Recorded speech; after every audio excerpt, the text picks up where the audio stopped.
Praise the Lord. जय मसीह की। मैं स्टैनली मैकवान, मेरे YouTube channel Hindi Gujarati Bible study में आपका स्वागत है। मेरे चैनल को आज अभी इसी वक्त आप सब्सक्राइब कर लीजिए और परमेश्वर के ज्ञान में आप बढ़ते जाओ। 2027 फरवरी से लेकर 2028 मई महीने तक क्या होने वाला है, कैसी कैसी घटनाएं बनने वाली हैं, कैसी कैसी विपत्तियां आने वाली हैं, कितने लोग उसमें फंसेंगे, कितने लोग मर जाएंगे, कहाँ कहाँ पर लड़ाइयाँ होगी और कैसी कैसी बीमारियाँ फैलेंगी और उस बीमारियों से क्या कभी किसी का छुटकारा होगा। आपने सुनी नहीं, ऐसी बीमारियाँ आएगी और उससे कभी भी छुटकारा नहीं होगा। उस वक्त ओले भी पड़ने वाले हैं, कितने बड़े ओले पड़ने वाले हैं और कैसा धरतीकंप होने वाला है, वो सब कुछ जानने के लिए मेरे साथ इस वीडियो में लगातार अंत तक बने रहो।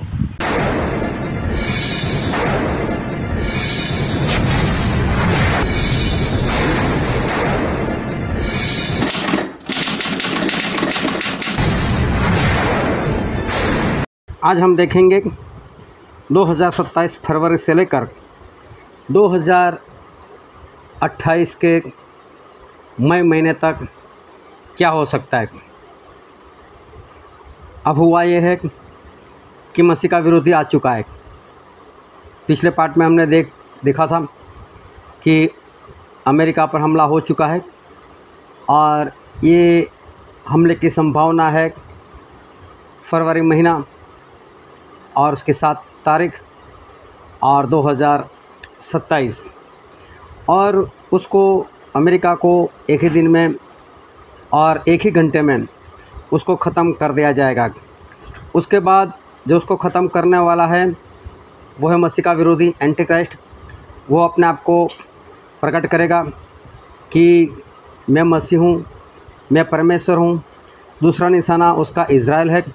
वहाँ से वो इज़राइल जाएगा और इज़राइल में वो अपने आप को मसीह और परमेश्वर वो जाहिर करेगा और पूरा इज़राइल उसके ऊपर विश्वास भी कर लेगा और पूरा इज़राइल उसको मसीह मान लेगा, क्योंकि आज तक इज़राइल वासियों ने प्रभु यीशु को अपना मसीह नहीं माना है।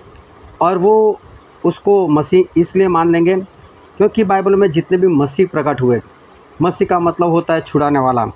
जैसे मूसा थे, जैसे समसून थे, वो सभी लोगों ने लड़ाइयाँ लड़ी और लोगों को परेशान किया और मारकर लोगों को राज दिलाया। ऐसे मसीह थे। लेकिन प्रभु यीशु ऐसे मसीहा नहीं आए थे, वो तो पापों से छुड़ाने के लिए आए थे।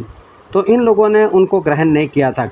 तो ये जो नकली मसीहा है, जो है तो एंटी क्राइस्ट, मसीह का विरोधी, लेकिन अपने आप को जब मसीह प्रकट करेगा तो पूरे इज़राइल उसको मसीह मान लेंगे और सभी उसके पीछे चल पड़ेंगे।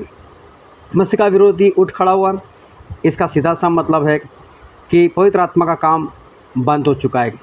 अभी मसीह का विरोधी क्या करेगा? तो देखो, उसको सबसे ज़्यादा नफरत है मसीह के लोगों से। तो वो क्या करेगा?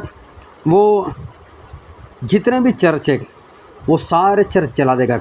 पूरे वर्ल्ड में जितने भी चर्च है वो सारे चर्च जला देगा। आपको ऐसा लगता है ऐसा कैसे हो सकता है? लेकिन ये बाइबल की ही भविष्यवाणी है, तो ऐसा होने ही वाला है। और मैं एक वचन पढ़कर बताता हूँ, भजन संहिता उसका 74 और वचन 3 से लेकर 8 तक। अपने डग सनातन के खंडहर की ओर बढ़ा, अर्थात उन सब बुराइयों की ओर जो शत्रु ने पवित्र स्थान में किए हैं।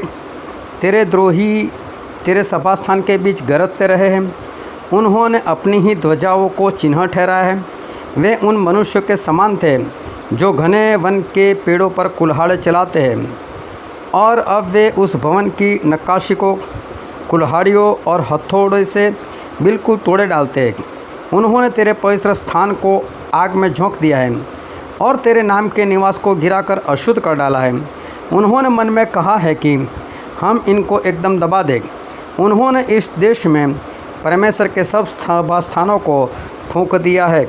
अभी सोचो, जब चर्च ही नहीं रहे, पूरे वर्ल्ड के चर्च जला दिए गए, तो आप बाइबल रख पाओगे क्या? बाइबल नहीं रख पाओगे। बाइबल भी आपके जीवन से ख़त्म हो जाएगा। ना मोबाइल के एप्लीकेशन में बाइबल रहेगा, ना आपके हाथों में हार्ड कॉपी रहेगी। जब चर्च जला दिया, पूरी मंडली उस चर्च को नहीं बचा पाई, तो फिर आपके घर में जो बाइबल है उसको कौन बचा पाएगा? बाइबल भी ढूंढ ढूंढ कर ये लोग जला देंगे और आपके हाथ में बाइबल नहीं रहेगा। ये भी बाइबल की ही एक भविष्यवाणी है। और मैं एक वचन पढ़ता हूँ, आमोस भविष्यवक्ता की पुस्तक, उसका 8वां अध्याय और वचन 11 और 12। परमेश्वर यहोवा की यह वाणी है, देखो ऐसे दिन आते हैं जब मैं इस देश में अकाल लाऊंगा, उसमें न तो अन्न की भूख और न पानी की प्यास होगी, परंतु यहोवा के वचनों को सुनने की ही भूख प्यास होगी। और लोग यहोवा के वचन की खोज में समुद्र से समुद्र तक और उत्तर से पूरब तक मारे मारे फिरेंगे, परंतु उसको न पाएंगे। तो अभी परमेश्वर के वचन का अकाल पड़ेगा। कहीं से भी परमेश्वर के वचन आपको सुनने को नहीं मिलेंगे। ना कोई सेवक आपको दिखेगा, ना कोई पास्टर दिखेगा, ना कोई एपोस्टल नज़र आएगा, ना कोई प्रचारक नज़र आएगा, ना कोई भविष्यवक्ता नबी आपको दिखाई देगा, ना ही कोई टीचर बाइबल सिखाने वाला आपको मिलेगा। है अभी भी है दुनिया पर, लेकिन अभी कोई भी आपको नहीं सिखाएंगे और कोई आपके सामने आएंगे नहीं।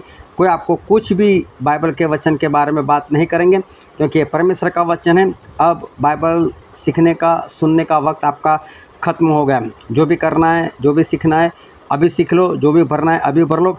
उस वक्त आप इस दिशा से उस दिशा तक, समुद्र से समुद्र तक भागते रहोगे, लेकिन आपको कहीं भी परमेश्वर का दास, परमेश्वर का सेवक वो नज़र नहीं आएगा।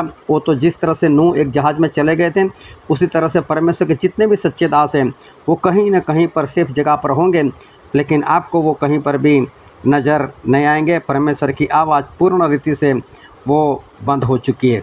फिर ये जो मसीह का विरोधी है वो ऐसा करेगा कि जितने लोग मसीह को मान रहे हैं उन सभी लोगों को वो दूर करने का प्रयत्न करेगा। वो सभी लोगों को मारने का वो प्रयत्न करेगा। और जो लोग परमेश्वर को पहला स्थान देते हैं, परमेश्वर से पूरा प्रेम करते हैं, गर्म रहते, गुनगुना सा नहीं रहते, ऐसे सभी लोगों को वो भटकाने का प्रयत्न करेगा। और जितने लोग मसीह में चलते हैं उनको मसीह से दूर करने का वो प्रयत्न किया जाएगा। एंटीक्राइस्ट अपने लोगों से ये काम करवाएगा। इतना ही नहीं, पूरी धरती के ऊपर से शांति चली जाएगी, कहीं पर भी शांति नहीं रहेगी।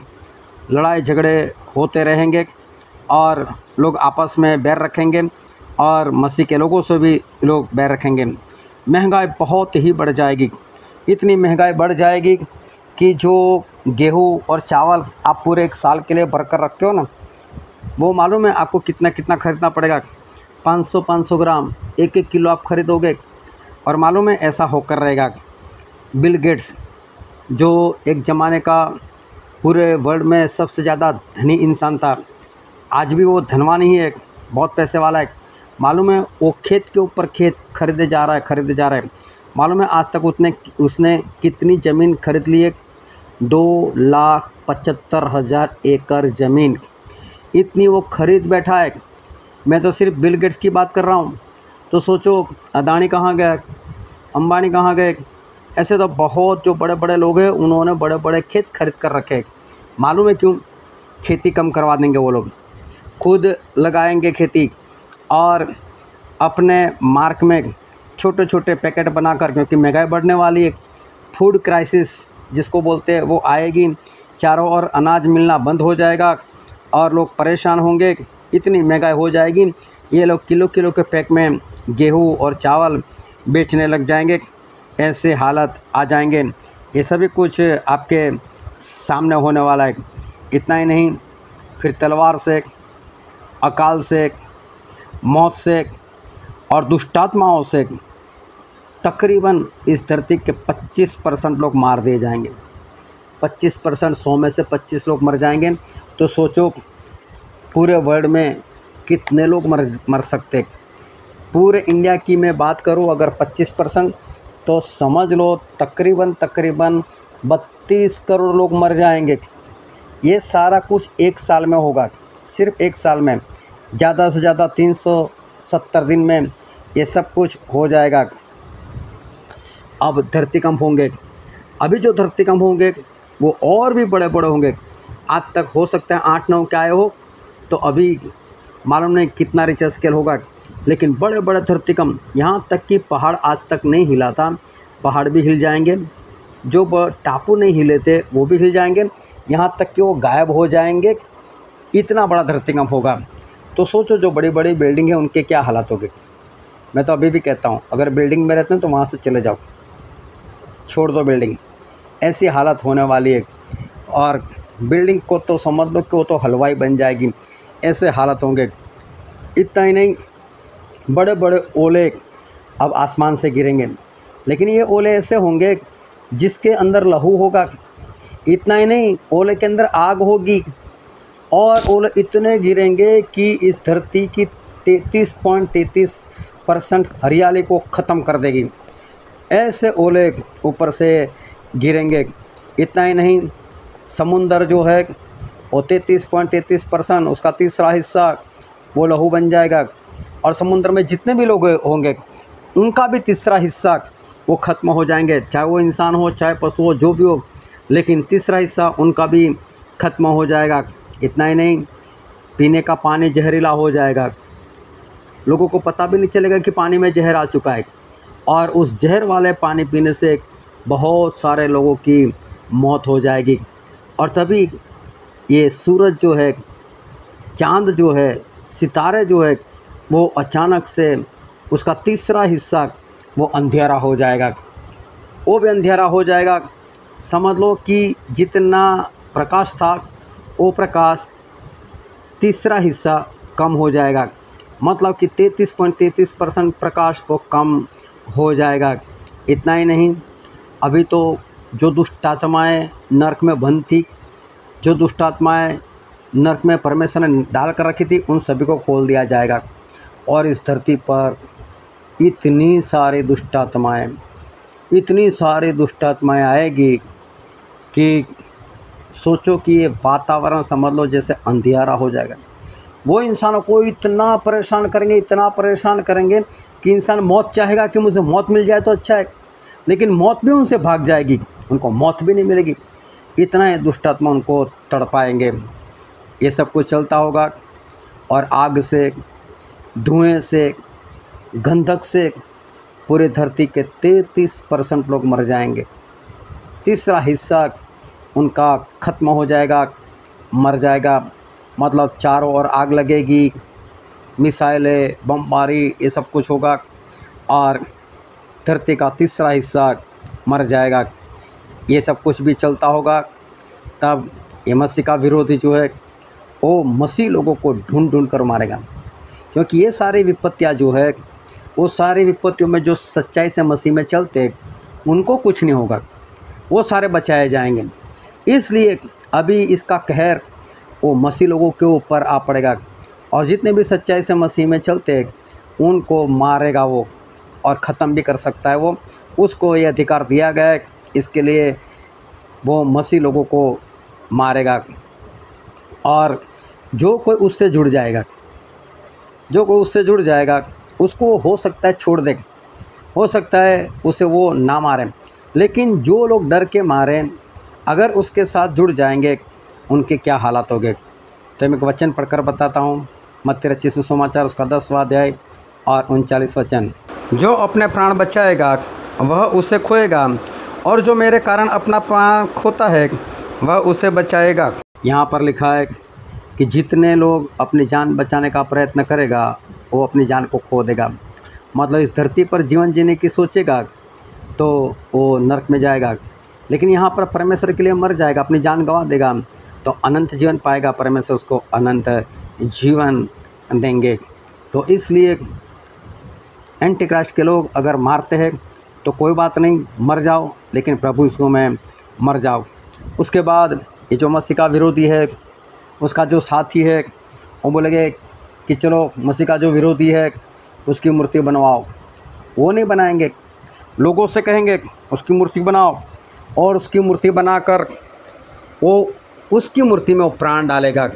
वो मूर्ति खुद इनको बता देगी कि मेरी आराधना करता है या नहीं करता है, कहाँ पर मूर्ति है कहाँ पर नहीं है।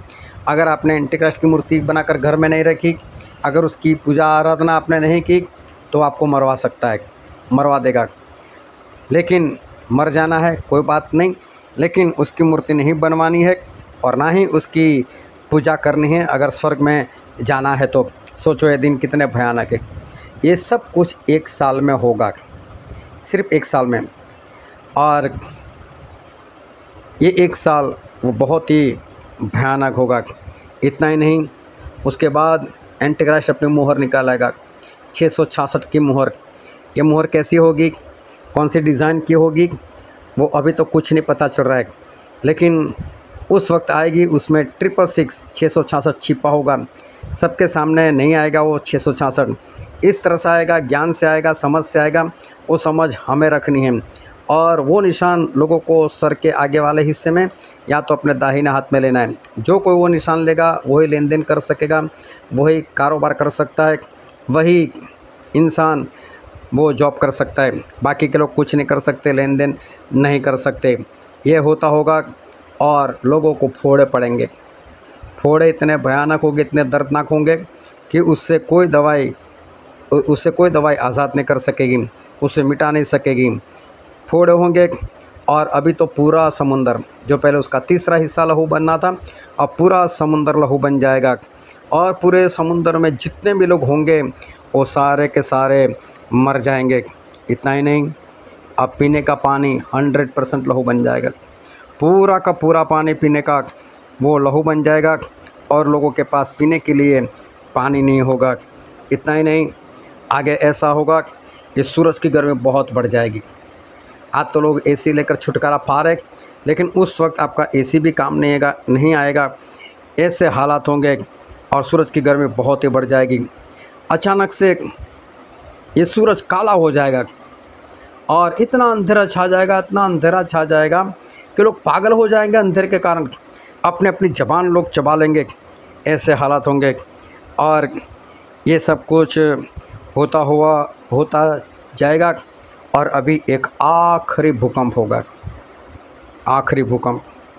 और ये आखिरी भूकंप वो सबसे बड़ा भूकंप, ना कोई पहाड़ रहेगा, ना कोई टापू रहेगा, इतना बड़ा भूकंप होगा।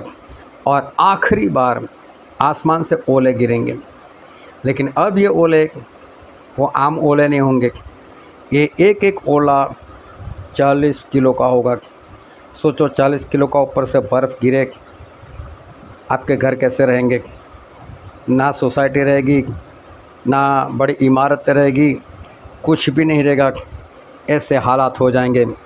ये सब कुछ फरवरी 2027 से लेकर 2 फरवरी 2028 तक होगा। और उसके बाद ये सब कुछ पीड़ाएँ ख़त्म होगी और तभी प्रभु यीशु का आगमन हो जाएगा। अब प्रभु यीशु इस धरती पर आते हुए दिखाई देंगे अपने सामर्थ्य दूतों के साथ, तुरही की आवाज़ के साथ। एंटीक्राइस्ट के राज का आखिरी दिन है और प्रभु यीशु की एंट्री हो जाएगी। आप सोचोगे मैं वक्त कैसे बता सकता हूँ, क्योंकि बाइबल में तो ऐसा लिखा है। एक वचन में पढ़ता हूँ, मत्ती उसका 24वां अध्याय और 36वां वचन। उस दिन और उस घड़ी के विषय में कोई नहीं जानता, न स्वर्ग के दूत और न पुत्र, परंतु केवल पिता। प्रभु यीशु ने अपने आगमन के बारे में ऐसा कहा है कि वो घड़ी और वो दिन कोई नहीं जानता, ना मैं, ना स्वर्गदूत और कोई भी नहीं, सिर्फ जानते हैं तो पिता परमेश्वर जानते। तो हो सकता है आपके अंदर सो जाए मैं कैसे जानता हूँ, लेकिन प्रभु यीशु ने ऐसा बोला, वो घड़ी मतलब वो वक्त और वो दिन कोई नहीं जानता। ऐसा नहीं बोला वो महीना कोई नहीं जानता, वो साल कोई नहीं जानता। तो समझ लो कि फरवरी 2028 मई तक प्रभु यीशु के आने की संभावना है। और चाहे दिन थोड़े से इधर उधर हो सकते, लेकिन मैंने जितनी बात बताई वो सारे की सारी घटनाएं होगी। मैंने जितना कुछ बताया वो सब कुछ होगा ही होगा। दिन में प्लस माइनस हो सकता है, लेकिन ये सारी घटनाएं होकर रहेगी। और इसलिए अपने आप को परमेश्वर में बनाए रखो। पवित्र आत्मा की भरपूरी चाहिए, उस भरपूरी को ले लो। और इसके बाद इसी रिलेटेड एक आखिरी पार्ट बनाऊंगा और वो है प्रभु यीशु का आगमन।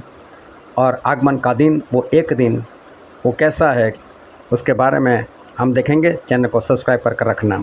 परमेश्वर आपको आशीष दे। आमीन।